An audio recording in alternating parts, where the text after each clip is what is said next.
मुख्यमंत्री देवेंद्र फडणवीसांना सध्या पत्र आपण पाहतोय। शरद पवारांनी मुख्यमंत्री देवेंद्र फडणवीसांना एक पत्र लिहिलेलं आहे। विविध मुद्द्यांवर त्यांनी हे पत्र लिहिलेलं आहे। खरं तर महाराष्ट्रामध्ये विविध मुद्द्यांवरून सध्या राजकारण तापलेलं आहे। बीडची घटना असो, परभणीची घटना असो, या मुद्द्यांवरून विरोधक आक्रमक झालेले आहेत। या सगळ्या पार्श्वभूमीवर आता विरोधक आक्रमक झालेले असताना शरद पवारांनी मुख्यमंत्र्यांना एक पत्र लिहिलेलं आहे।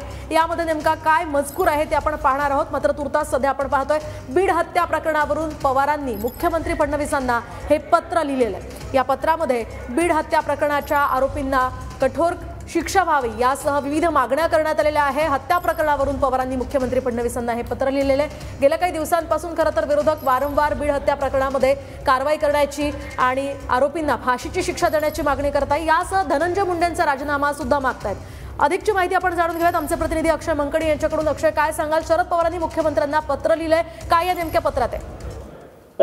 खरं तर आपण पाहिलं की बीड जिल्ह्यातील केज तालुक्यातील मस्साजोगचे सरपंच आहेत संतोष देशमुख यांच्या हत्या प्रकरणाच्या संदर्भात आता जे आरोपी आहेत त्यांना लवकरात लवकर पकडा या सगळ्या संदर्भात सर्वपक्षीय नेते मंडळी एकीकडे राज्यपालांची भेट घेताना पाहायला मिळत आहेत, तर दुसरीकडे राष्ट्रवादी काँग्रेस शरदचंद्र पवार पक्षाचे जे अध्यक्ष असलेले शरद पवार यांनी थेट मुख्यमंत्री देवेंद्र फडणवीस यांना एक पत्र लिहिलेलं आहे। खरं तर या सगळ्या हत्येच्या प्रकरणाच्या संदर्भात जे कोणी मास्टर माइंड आहेत ते खूप ताकदवान आहेत। त्यामुळे या हत्येच्या प्रकरणामध्ये जे लोकप्रतिनिधी सातत्याने समाजामध्ये येऊन आवाज उठवत आहेत त्या लोकप्रतिनिधींना संरक्षण देण्याची गरज आहे, अशी मागणी जी आहे ती एका पत्राद्वारे मुख्यमंत्र्यांकडे शरद पवार यांनी केलेली आहे। आणि त्याचसोबतच जे कोणी आरोपी असतील त्यांना लवकरात लवकर पकडण्याच्या संदर्भात त्या पत्रामध्ये सूचना या सगळ्या संदर्भात केलेल्या आहेत। आणि त्याचसोबतच जे कोणी मारेकरी आहेत या हत्येच्या पाठी जी लोक आहेत तीच लोक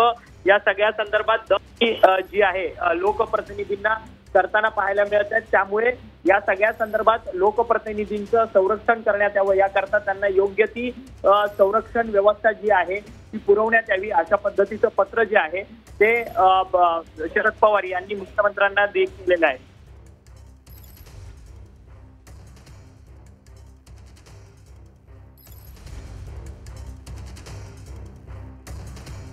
निधी असतील किंवा इतर नेते इतर सन्माननीय व्यक्ती जे आरोप करतायत या प्रकरणात त्यांच्या सुरक्षेची काळजी सरकारने घ्यावी। त्यांच्या जीविताच्या सुरक्षिततेचा प्रश्न देखील निर्माण झालाय, त्यामुळे त्यांच्या सुरक्षेची काळजी सरकारने घ्यावी असं शरद पवार यांनी या पत्रात म्हटलंय। हत्या प्रकरणातील आरोपी सुद्धा अद्याप मोकाट आहेत, त्यांच्या देखील मुसक्या आवळण्यात याव्या असंही शरद पवार यांनी म्हटलंय।